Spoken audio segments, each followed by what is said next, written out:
Hello, ladies and gentlemen. It's me, Max Talks AEW, and this is my first AEW review. This is the special episode of AEW Dynamite known as AEW Winter is Coming. And I gotta tell you guys, right out of the woodwork, this is the best AEW I've ever fucking seen. Or the best Dynamite, I apologize.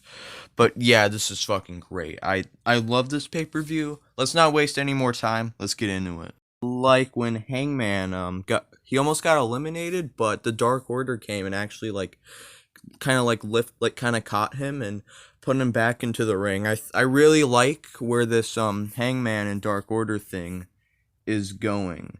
There were a lot of people in the ring, so it was kind of hard to see the action at times, you know.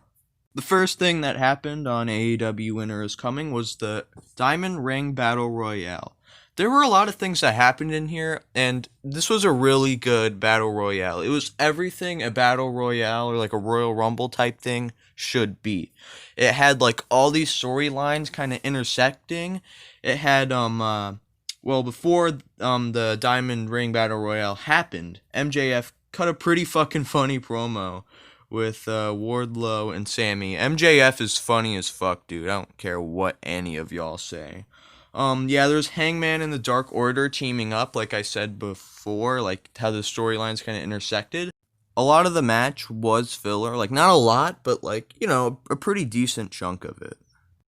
Later in the match, dude, Miro fucking killed everybody. I'd say Miro is definitely one of the MVPs of this match for sure. He was like eliminating everybody, dude. It was fucking some insane shit.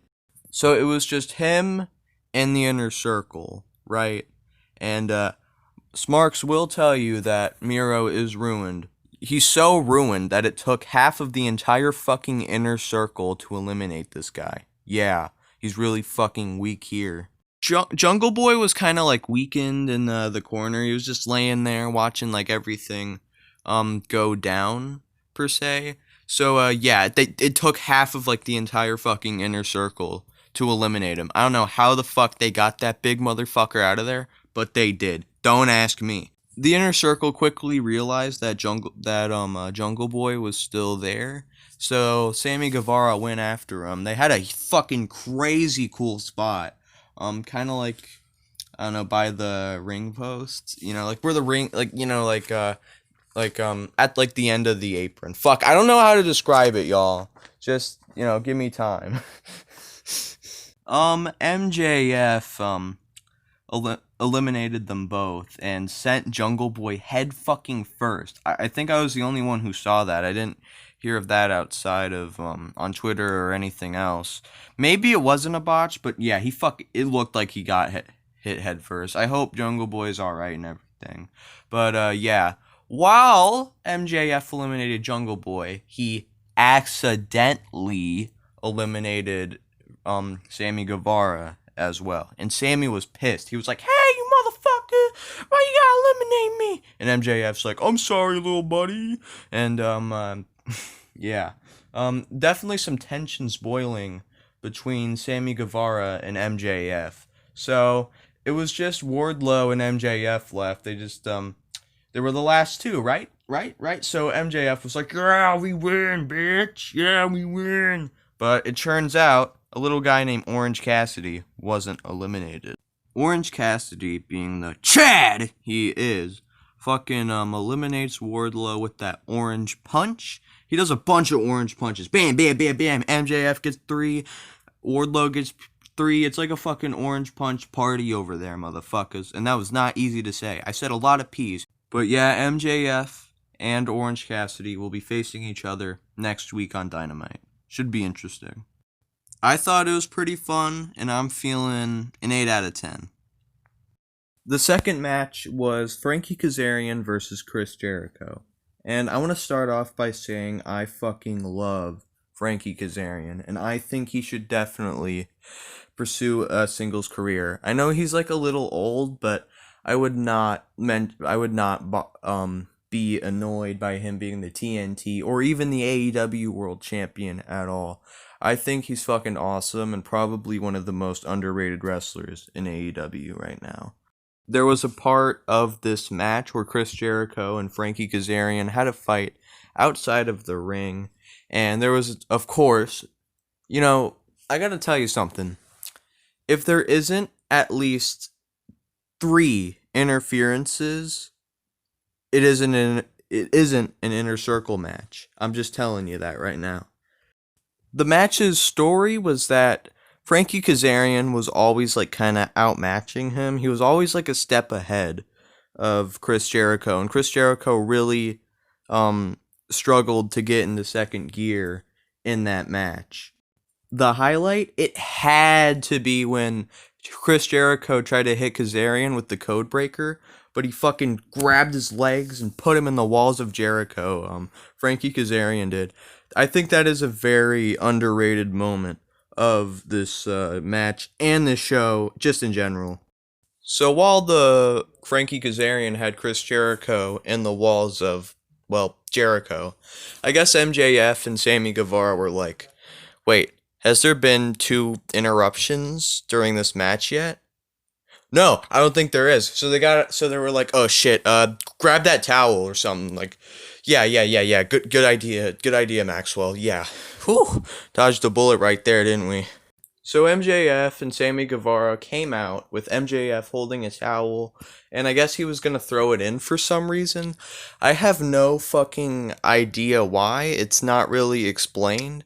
I guess it's kind of foreshadowing MJF like being a snake or whatever, but how come he hasn't done this during any other Chris Jericho match when this happened? I'm just like, it's just kind of confusing in my opinion, but it was still, I guess, a pretty cool like spot like on its own. It's just a little confusing in my opinion. Jericho, I think he got to the ropes and he won. And then MJF and Sammy Guevara, Wardlow, and Jake Hager all got into the middle of the ring and just started fucking arguing and like shoving each other. And Chris Jericho like looked at it and he was like, "What the fuck?" You know what? You want to know how fucking mad I am at you fucking guys? Okay. I'm going to make an entire segment on Dynamite. I'm that fucking angry. And if we don't get something resolved or whatever the fuck, we are going to break up. Inner Circle ended. Not gonna lie, this was a really good match. 8.5 out of 10. We cut backstage to see the Young Bucks shilling their book. The Acclaimed come in and they start, one of them like starts dissing, like a diss track or whatever, like a diss track freestyle on the Young Bucks, and it was really fucking cringy. And was it supposed to be funny? I have no idea. Luckily, TH2 came in and we didn't have to hear them fucking rap anymore, and they started beating up the Young Bucks, which is like their match on next week's Dynamite, which I'm looking forward to. I like TH2 and the Young Bucks a lot. I'm liking what the Young Bucks are doing with their title reign. I really like that they're kind of putting over younger talents like TH2 and Top Flight. Alright, ladies and gentlemen, are you ready for our women's match? Alright, let's see who we got. Britt Baker versus Layla Hirsch.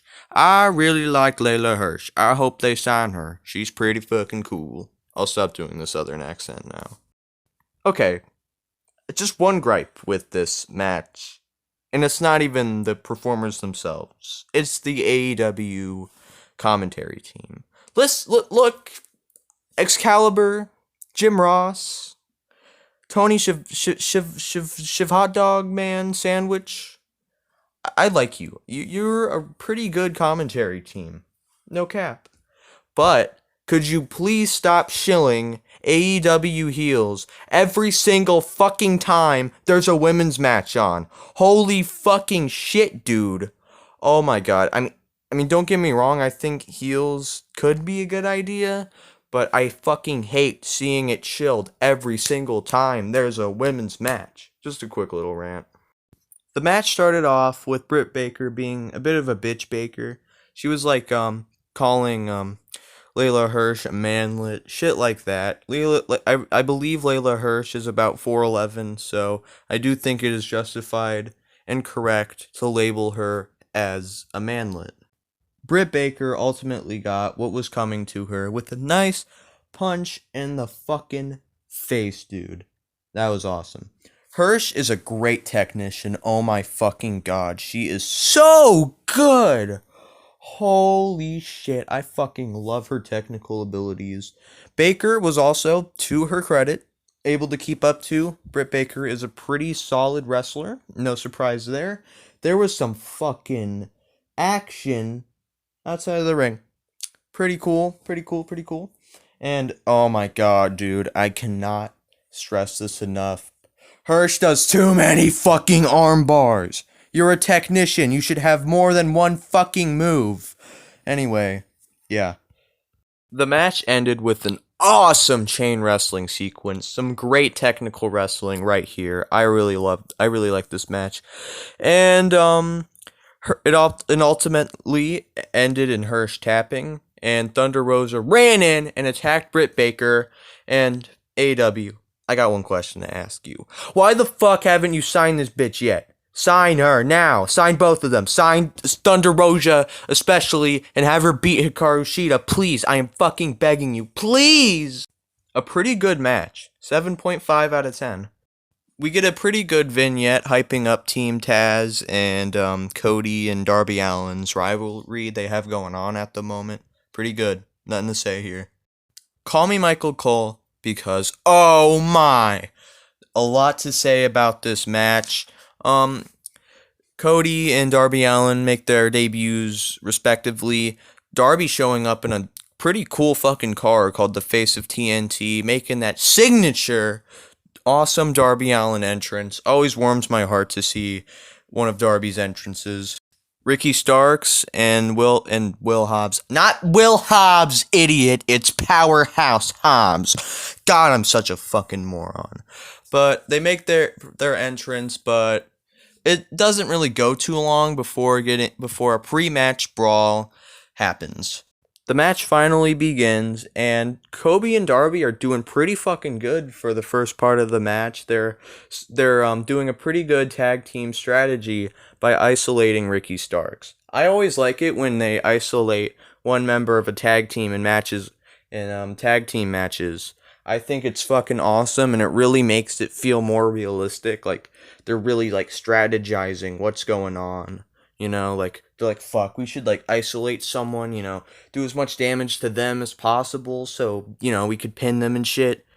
Ricky manages to escape and tags in Powerhouse Hobbs. And Powerhouse Hobbs fucking murders Darby Allin. I think that guy is dead. I know it's Darby Allin and all, but he fucking murdered him, just saying.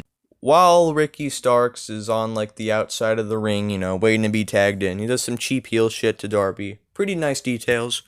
And the second part of the match is just Hobbs throwing around Darby Allin like he's a little fucking jumping bean or whatever.